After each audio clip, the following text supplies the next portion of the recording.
But last lecture we have done what is current, what is the direction of the current, why current is a scalar quantity, है ना? Instead of having both magnitude and direction, still it's a scalar quantity. Why it is so? And now I am going to discuss different types of current. तो बेटा ये practical viva के point of view से भी बड़ा एक important topic है कि करंट जो है उसके डिफरेंस टाइप्स बताइए। तो करंट जो है बेसिकली अगर हम देखें तो करंट पोलैरिटी के बेसिस पे उसको डिफ्रेंशिएट किया जाता है। तो करंट की दो टाइप्स से होती हैं। अगर हम एक टाइप्स की हम बात करें तो एक टाइप्स को हम बोलेंगे कि करंट जो है वो अल्टरनेट करंट है, ALTERNATE, अल्टरनेट करंट। और दूसरे टाइप की अगर हम बात करें तो हम बोलेंगे करंट जो है एक हमारे पास डायरेक्ट करंट है ना। ये जो क्लासिफिकेशन आपने की हुई है ये on the basis of polarity की हुई है, ठीक है।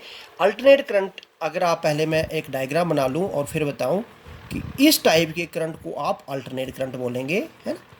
क्यों इस टाइप के करंट को आप अल्टरनेट बोलेंगे कि हमारे पास पॉजिटिव साइकिल के बाद नेगेटिव साइकिल, फिर positive cycle and so on, है ना। तो अल्टरनेटिव फॉर्म में पॉजिटिव और नेगेटिव साइकिल बन रहे हैं। और दूसरी बात जहाँ पे आपने ये रखना कि हर एक टाइम पे जब टाइम बढ़ रहा है तो अब आप उसका करंट का मैग्नीट्यूड चेक कर रहे हैं।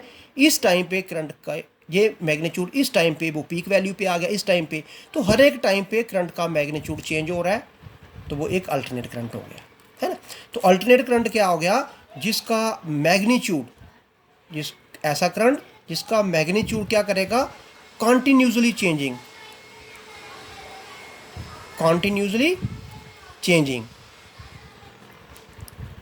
व्हाट, जिसकी polarity means direction, changes after fix time, है ना, फिक्स इंटरवल ऑफ टाइम। तो जो करंट, जिस करंट की पोलैरिटी बिल्कुल फिक्स टाइम के बाद ही चेंज हो, पोलैरिटी का मतलब हो गया इतने टाइम तक वो पॉजिटिव ही रहा, फिर देखो टाइम एक्सिस के नीचे की तरफ आ रहा है, पोलैरिटी चेंज कर रहा है, इसको हम बोलेंगे नेगेटिव साइकिल बना रहा है, फिर पॉजिटिव साइकिल बना रहा है ये। तो जिसका मैग्नीट्यूड हर एक टाइम पे चेंज हो रहा है और डायरेक्शन जो है फिक्स टाइम के बाद ही चेंज हो रहा है, उसे आप अल्टरनेट करंट बोलेंगे। कुछ स्टूडेंट जो है डायग्राम बनाते टाइम पे ऐसे बनाते हैं, इसको ऐसे ऐसे, तो जहाँ पे इसका मतलब हो गया इतने टाइम से इतने टाइम तक करंट की वैल्यू सेम रही, तो वो आपने नहीं बनाना है। कुछ स्टूडेंट जो है बिल्कुल बनाते हैं लेकिन इस चीज़ का ध्यान नहीं रखते, वो ऐसे कर देते हैं। तो कभी मैग्नीट्यूड बढ़ा, कभी मैग्नीट्यूड छोटा, कभी पोलैरिटी इतने टाइम तक एक डायरेक्शन में रहा करंट और कम टाइम के लिए दूसरे डायरेक्शन में रहा और बहुत जल्दी। तो जितनी हमारे पास पीक वैल्यू पॉजिटिव साइकिल में बनानी है उतनी पीक वैल्यू नेगेटिव साइकिल में बनानी है ना। तो ये चीज़ आपको दिमाग में रखनी होगी। सेकंड मोस्ट इंपॉर्टेंट थिंग कि ये जो पोलैरिटी चेंज करनी है ना फिक्स टाइम के बाद, जितने टाइम के बाद वो पॉजिटिव साइकिल बनाया उतने टाइम के लिए नेगेटिव साइकिल, ये नहीं कि पॉजिटिव साइकिल ज़्यादा टाइम के लिए, नेगेटिव साइकिल कम टाइम के लिए। इस चीज़ को भी आप ध्यान में रखिए, अल्टरनेट करंट। और एक ऐसा करंट जिसमें पोलैरिटी चेंज नहीं होती है। फॉर एग्जाम्पल कि मैं अगर ये आपको बात कर रहा हूँ कि हमारे पास ये टाइम एक्सिस, ये करंट, जो करंट जो है इस एक्सिस के कभी नीचे नहीं आता, उसे हम बोलते हैं हमारे पास डायरेक्ट करंट।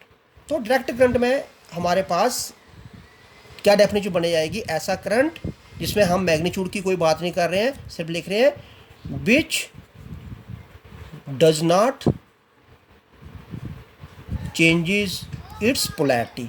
जो करंट कभी भी अपनी पोलैरिटी चेंज नहीं करे उसको आप डायरेक्ट करंट बोल सकते हैं।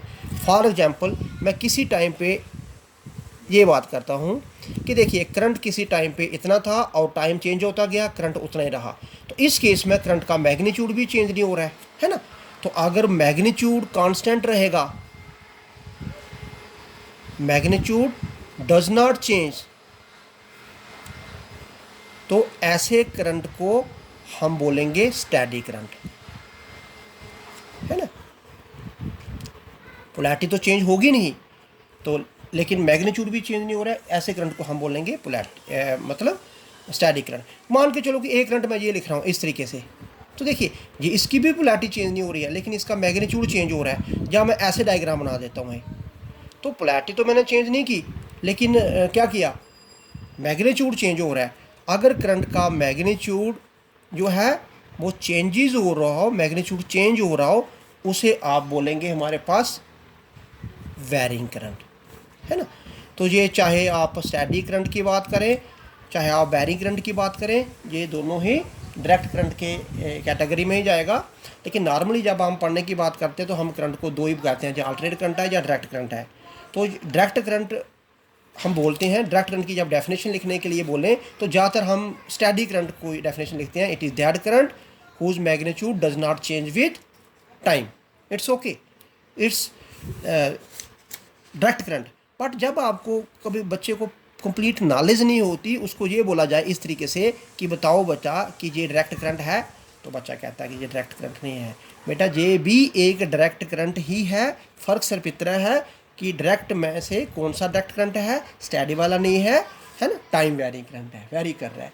तो डायरेक्ट करंट जब हम बात करें तो डायरेक्ट करंट का मतलब हो गया कि जो अपने पोलैरिटी चेंज नहीं करे, जो अपनी डायरेक्शन चेंज नहीं करे, जो रिवर्स ना हो, पोलैरिटी इसकी रिवर्स ना हो, मतलब ऊपर जो अगर ऊपरी तरफ है तो ऊपरी रहे, इस एक्सिस के ऊपरी रहे, इस एक्सिस के नीचे नहीं आए। ठीक है, तो ये था कुछ कि क्या होता है हमारे पास स्टैडी करंट, क्या होता है हमारे पास डायरेक्ट करंट, और डायरेक्ट करंट की कौन सी दो टाइप्स हैं। अब हमने एक छोटा सा टॉपिक का और लेते हैं, करंट डेंसिटी। तो देखिए, अब जैसे एरिया एक स्केलर क्वांटिटी, तो जब तक एरिया को वेक्टर क्वांटिटी ट्रीट नहीं करवाएंगे फिजिक्स में, तो we can't travel a long distance in physics. ऐसे ही करंट को आपने बोल दिया कि करंट क्या है, करंट एक स्केलर क्वांटिटी है। लेकिन हमारे लिए क्या हो जाएगा कि करंट को एक वेक्टर क्वांटिटी बनाना बहुत ज़रूरी हो गया, ताकि हम फिजिक्स में लॉन्ग डिस्टेंस ट्रैवल कर पाए। ठीक है, तो करंट डेंसिटी क्या हो गया, तो ये अगर पूरे कंडक्टर का करंट जो है वो आई है, तो उस क्या करेंगे, पर यूनिट एरिया के करंट को आपने करंट डेंसिटी बोल दिया, है ना। तो इससे थोड़ा सा ये भी आइडिया हो रहा है कि करंट डेंसिटी जो है वो पूरे कंडक्टर की प्रॉपर्टी नहीं है। इसका मतलब हो गया ये एक माइक्रोस्कोपिक प्रॉपर्टी आ गई, microscopic property of a conductor, right. It means ये क्या है कि किसी एक पर्टिकुलर पॉइंट की प्रॉपर्टी आ गई किसी कंडक्टर की, तो जिसकी डेफिनेशन, जिसको डिनोट किया जाता है, अगर हम डिनोटेड बाई जे और उसके वेक्टर का साइन डाल दें, it means current per unit area. तो एक यूनिट एरिया अगर मैं थोड़ा सा समझाऊँ आपको, ये एक क्रॉस सेक्शन है किसी कंडक्टर का और इसमें इलेक्ट्रॉन मूव कर रहे हैं, है ना। मैं बोलूँगा कि इसमें n इलेक्ट्रॉन मूव कर गए t टाइम के अंदर, तो टोटल चार्ज हमारा कितना हो जाएगा, n इंटू ई। लेकिन टोटल करंट कितना हो जाएगा, N E divide by T. लेकिन मैंने इस पूरे क्रॉस सेक्शन की बात नहीं की, मैंने इस पॉइंट की बात की, छोटे सा इस पॉइंट की बात की, और मैंने बोला इस पॉइंट से, है ना, जहाँ यूनिट एरिया की बात की, इस कितने इलेक्ट्रॉन बाहर आ गए उस टी टाइम के अंदर ही, है ना। मान के चलो कि यूनिट एरिया ले लिया मैंने, तो इससे कितने इलेक्ट्रॉन बाहर आ गए। अब जो इलेक्ट्रॉन ये बाहर आ रहा है उसे तो काउंट नहीं किया जाएगा ना करंट में, जो इलेक्ट्रॉन ये बाहर आ रहा है उसे काउंट नहीं किया जाएगा। तो सिर्फ इससे कितना चार्ज बाहर आ रहा है, यूनिट एरिया अगर है ये, तो इससे कितना चार्ज बाहर आ रहा है, तो उस समय उसी का करंट जो है, हम उस करंट को बोलेंगे करंट डेंसिटी। लेकिन ये पॉसिबल नहीं है, हमें तो जब करंट देखना है तो ये पूरे क्रॉस सेक्शन से इलेक्ट्रॉन ही जो बाहर आ रहे हैं वो काउंट हो रहे हैं। इसलिए हमने क्या किया, हमने ये बोल दिया कि करंट डेंसिटी क्या है, पूरा कंडक्टर का करंट कितना है, और उसे कंडक्टर के एरिया से डिवाइड कर दिया, है ना। तो यूनिट एरिया हो गया कंडक्टर का, तो ये एक करंट डेंसिटी बन गया।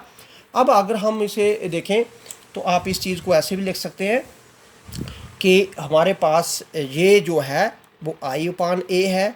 आई जो है हमारे पास, आई करंट, तो करंट हमारे पास अभी आपने बोला एन ई अपान टी है, टी डिवाइड बाई ए, तो ये बन जाएगा N E divide by T भी रहेगा साथ में ए, तो this is N E T A. तो ये एक फार्मूला बन गया निकालने के लिए, कोई भी न्यूमेरिकल निकलेगा कि इसमें करंट डेंसिटी निकाल सकते हैं।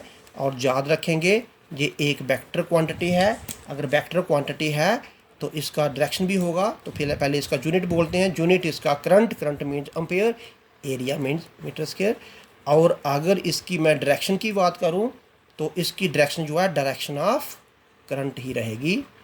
जो डायरेक्शन ऑफ करंट, जिस कंडक्टर में जो करंट की डायरेक्शन आपने ली हुई है वही इसकी डायरेक्शन रहेगी। बाकी जी आपको बोला गया है कि ये पूरे कंडक्टर की प्रॉपर्टी नहीं है, कंडक्टर की एक माइक्रोस्कोपिक प्रॉपर्टी है, कंडक्टर की एक पॉइंट की प्रॉपर्टी है। Thank you very much.